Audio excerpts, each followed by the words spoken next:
ብዙዎች ይህንን ምግብ በፍቅር ቢመገቡትም ነገር ግን እንዴት እንደሚሰራ አያውቁትም። ሰላም ውድ የሉሲ ቲፕስ ቤተሰቦች፣ የዓለም የምግብ ኢንዱስትሪ በዓመት ወደ 100 ቢሊዮን የሚጠጋ የተለያዩ የኑድልስ እሽጎች እያመረተ እንኩ ብሉልኝ እያለ ወደ ዓለም ገበያ እንደሚያቀርብ ያውቁ ኖሯል? አዎን፣ ብታምኑም ባታምኑም የዓለምን የምግብ ኢንዱስትሪ ከተቆጣጠሩት የምግብ አይነቶች ውስጥ ኑድልስ በግንባር ቀደምትነት ከሚመደቡት ምግቦች ውስጥ አንዱ ሲሆን ይህም ቁጥራዊ መረጃ በትንሹ ሲብራራ በምድር ላይ ላለ ለእያንዳንዱ ሰው በአማካኝ 13 እሽጎች ይደርሰዋል እንደማለት ነው። ኑድልስ እያሉ የሚጠሩት ምግብ የዘመናዊ ዓለም የችኩል ኑሮ መገለጫ ሲሆን ለልጆችና ለተማሪዎች የቅርብ ጓደኛ፣ ለችኩሎችና ስራ ለበዛባቸው ሰዎች ደግሞ ጥሩ የነፍስ አድን ሆኗል ብንል ማጋነን አይሆንም። ብዙዎችም ከጣዕማቸው ባልተናነሰ በፍጥነትና በደቂቃዎች ውስጥ ወደ አፍ መድረሳቸው ተወዳጅ ያደረጋቸው ሲሆን ታዲያ ብዙዎቻችንም የፈላ ውሃ ጨምረን በ3 ደቂቃ ውስጥ ከምናገኘው ጣፋጭ የሾርባ ጣዕምና በሹካ ወደ አፋችን ከሚደርሰው ምግብ በዘለለ ምን አይነት የፋብሪካ ሂደቶችን አልፎ አፋችን እንደሚደርስ ብዙ መረጃው የሌለን ሲሆን ነገር ግን ያ ቀላል የሚመስል የኑድል እሽግ ወደ እጃችን ከመግባቱ በፊት በፋብሪካ ውስጥ የሚያልፍበት መንገድ የሰው ልጅን የፈጠራ ችሎታና ረቀቅ ያለ የምህንድስና ጥበብን አዋህዶ የያዘ እጅግ አስደናቂ ሂደትን ይዟል። ታዲያ ይህ ደረቅና ጠንካራ ብስኩት የሚመስል ነገር በጥቂት ደቂቃዎች ውስጥ ወደ ትኩስና ወደሚጣፍጥ ምግብነት እንዴት እንደሚቀየርና እንዴት እንደሚሰራ ለማወቅ ወደኋላ መለስ ብለን ለኑድልስ መፈጠር ምክንያት የሆነውን አስገራሚ አጋጣሚና የፋብሪካውን ውስጥ ምስጢር በጥቂቱ መመልከት ያለብን ሲሆን የዚህ ምግብ ታሪክ የሚጀምረው ከግማሽ ምዕተ ዓመት በፊት ሲሆን ከሁለተኛው የዓለም ጦርነት ማብቂያ በኋላ በጃፓን ምድር ላይ ከባድ የሚባል የምግብ እጥረት ይከሰታል።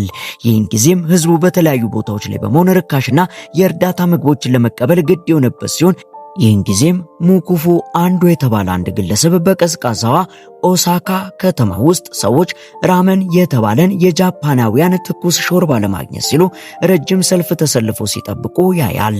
ይህን ጊዜም ይህ ሰው አእምሮ ውስጥ አንድ ጥያቄ የተፈጠረበት ሲሆን ሰዎች በቤታቸው ሆነው በቀላሉ የሚያዘጋጁት ዋጋው ርካሽ የሆነ እንዲሁም ለረጅም ጊዜ የማይበላሽ ምግብ ለምን አልፈጥርም ብሎ አሰበ። ይህች አጋጣሚም ለኑድልስ መፈጠር መሰረት የሆነች አጋጣሚ ስትሆን በስተመጨረሻም ይህ ሙኩፉ አንዶ ህልም ሆኖ የፈጣን ኑድል ምግቦች ተፈጠረ። ይህም በ20ኛው ክፍለ ዘመን ከተመዘገቡት የጃፓን ታላላቅ ግኝቶች አንዱ ለመሆን የበቃ ሲሆን ዛሬ በዘመናዊ ፋብሪካዎች ውስጥ የምናያቸው ሂደትም የዚያ የቆየ ህልምና የዘመናዊ ቴክኖሎጂ ውህደት ናቸው። ታዲያ ወደ ዘመናዊውና ግዙፉ የኑድል ፋብሪካ ስንገባ ሂደቱ የሚጀምረው ከመሰረታዊው ጥሬ ዕቃ ከስንዴ ዱቄት ሲሆን በግዙፍ የፋብሪካ ማደባለቂያ ሚክሰር ውስጥ ገብቶ በቶን የሚቆጠር የስንዴ ዱቄቶችን ጨምሮ በማብኳት ሂደቱ አንድ ብሎ ይጀምራል። ነገር ግን ኑድል ማለት ዱቄት ብቻ ሳይሆን ለኑድል ጥንካሬና ልዩ ጣዕም የሚሰጠው ሚስጥራዊ ውህድ ካንሱይ የተባለ የአልካላይን ውሃ ሲሆን ይህም ከጨውና ከኖርማል ውሃ ጋር በመቀላቀል የሚዘጋጅ ፈሳሽ ነው። ማሽኖቹ ይህንን ውህድ ከዱቄቱ ጋር በከፍተኛ ፍጥነት የሚያዋህዱት ሲሆን በደንብ የተቦካው ሊጥ በቀጥታ ወደ ቀጣዩ ደረጃ እንዲሄድ ይደረጋል። ሊጡም ግሉተን የተባለው የዱቄቱ ክፍል እንዲፍታታና ለቀጣዩ ሂደት እንዲመች ለተወሰነ ጊዜ እንዲያርፍ የሚደረግ ሲሆን ይህም የእረፍት ጊዜ ሊጡን እንደ ጎማ የመለጠጥ ባህሪ እንዲኖረው በማድረግ ሊጡ በተመጠነው መጠን ልክ ወደ መዳመጫ ማሽኖች ወይንም ሮለርስ እንዲገባ ይደረጋል።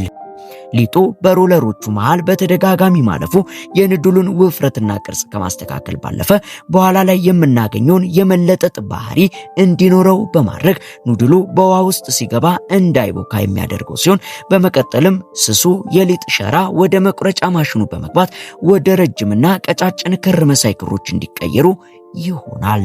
እዚህ ጋር ልብ ልንለው የሚገባ አንድ አስደናቂ ሁኔታ ያለ ሲሆን ይኸውም ኑድሎቹ ሲቆረጡ እንደ ስፓጌቲ ቀጥ ብሎ ሳይሆን ማሽኑ በሚፈጥረው ልዩ እንቅስቃሴ ምክንያት ዚግዛግ ቅርጽ እንዲይዙ በማድረግ ነው።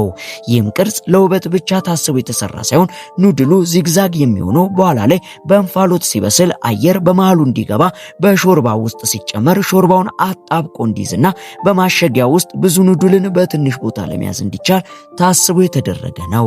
ታዲያ እንደየምርቱና እንደየብራንዱ አይነት የመቁረጫው ማሽንና የኑድሉ ውፍረት ሊለያይ ቢችልም ሂደቱ ግን አንድ ነው። በቀጣይ ቅርጽ የያዘው ጥሬ ኑድል ወደ ማብሰያ ክፍል እንዲገባ በማድረግ የመጀመሪያው ደረጃ በእንፋሎት እንዲበስል ማድረግ ሲሆን ኑድሉ በከፍተኛ ሙቀት ባለው የእንፋሎት ሳጥን ውስጥ ሲያልፍ በውስጡ ያለው ስታርች ይበስልና ቅርጹን እንዲይዝ ይደረጋል። ነገር ግን በእንፋሎት የበሰለው ኑድል እርጥበት ስላለው እንደዛው ቢቀመጥ ቶሎ ስለሚበላሽ በደንብ እንዲደርቅ ይደረጋል። ታዲያ እዚህ ጋር ነው የኑድል ተአምራዊ ሂደት የሚጀምረው። እርጥበቱን ለማስወገድና ኑድሉን ለረጅም ጊዜ ለማቆየት አብዛኛው ኑድል በከፍተኛ ሙቀት መጠን ባለው ዘይት ውስጥ በፍጥነት የሚጠበስ ሲሆን በከፍተኛ ሙቀት ውስጥ ሲጠበስ በኑድሉ ውስጥ ያለው ውሃ በፍጥነት ተኖ የሚወጣ ሲሆን ውሃው በነበረበት ቦታ ላይም ትናንሽ የማይታዩ ቀዳዳዎች ይፈጠራል።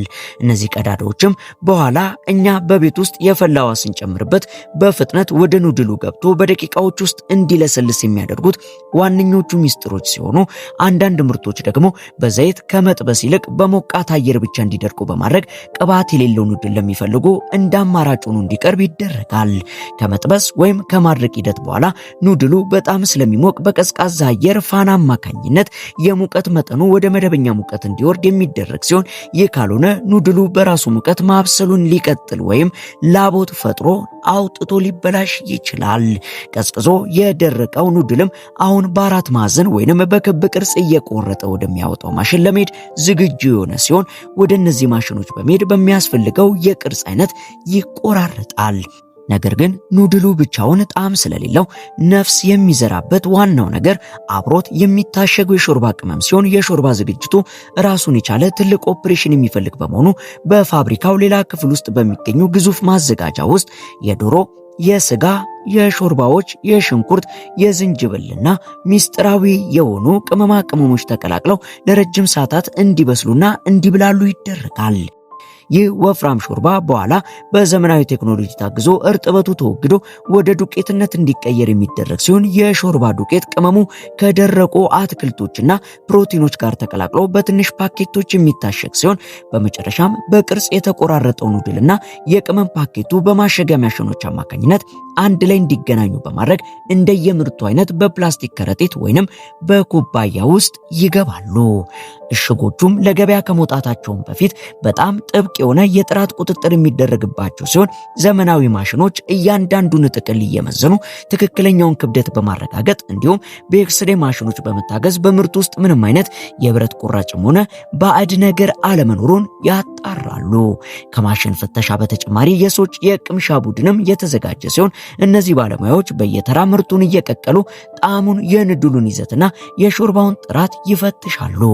አንድ እሽግ ኑድል ወደ ሱቅ መደርደሪያ የሚላከው ይህንን ሁሉ ፈተና ካለፈ በኋላ ብቻ ሲሆን ይሁን እንጂ ስለ ፈጣን ኑድል ስናወራ የጤና ጉዳይን ማንሳት ተገቢ ሆኖ የምናገኘው ሲሆን መላው ዓለምን ጨምሮ በቻይና፣ በኢንዶኔዥያ አሁን ላይም እንደኛ ሀገር ባሉ አፍሪካ ሀገራትም እየተለመደና እየተወደደ የመጣው የምግብ አይነት ከፍጥነቱና ከጣዕሙ ባልተናነሰ ብዙ የጤና ጥያቄዎችም የሚነሱበት ሲሆን በተለይም በሶዲየምና በቅባት ይዘቱ ከፍተኛነት በብዙ ሲተች የቆየ ቢሆንም ይህንን ተከትሎ የኑድል ኢንዱስትሪው ራሱን እያሻሻለ እንዲመጣ ግድ ሆኖበታል። አሁን ላይም ጨዋቸው የተቀነሰ በፋይበር የበለጸጉ ከግሉተን ነፃ የሆኑና በዘይት ከመጠበስ ይልቅ በሞቃት አየር የደረቁ አማራጮች ለገበያ እየቀረቡ ሲሆን ሁሉም እንደ ፍላጎቱ መርጦ መጠቀም ይችላል። ምርቱ ከዘመኑ ጋር አብሮ እየዘመነ የተጠቃሚዎችን ፍላጎት ለማሟላት እየተለወጠ የመጣ ሲሆን በዓለም ዙሪያም ከኢንዶሚኒ ጀምሮ በርከት ያሉ ብዙ አይነት ታዋቂ የኑድልስ አይነቶች ያሉ ሲሆን በአጠቃላይ ያንን ትንሽ የኑድል እሽግ በምንመለከትበት ጊዜ በውስጡ ያለፈበትን ረጅም መንገድ ማስታወስ ተገቢ በመሆኑ ከአንድ የስንዴ ዘለላ ተነስቶ ተፈጭቶ፣ ተቦክቶ፣ ተዳምጦ፣ ተቆርጦ፣ ተጠብሶና ታሽጎ ወደ እጃችን የሚደርሰው ይህ ምርት የዘመናዊው የምግብ ቴክኖሎጂ ድንቅ ውጤት ሲሆን ጊዜ ለሌላቸው ሰዎች ሰዓትን ረሃባችንን ለማስታገስ በደቂቃዎች ውስጥ የሚደርሰው ይህ ምግብ ከፋብሪካው ወለል እስከ ሳሎናችን ድረስ ያደረገው ጉዞ የሰው ልጅ ችግርን ለመፍታት ያለውን የፈጠራ አቅም የሚያሳይ ሕያው ምስክር ነው ያለን የዛሬን በዚያ በቃን። አብራችሁን ስለነበራችሁ ከልብ እናመሰግናለን። በቀጣይ ቪዲዮ እስከምንገናኝ ቸር ቆዩልን።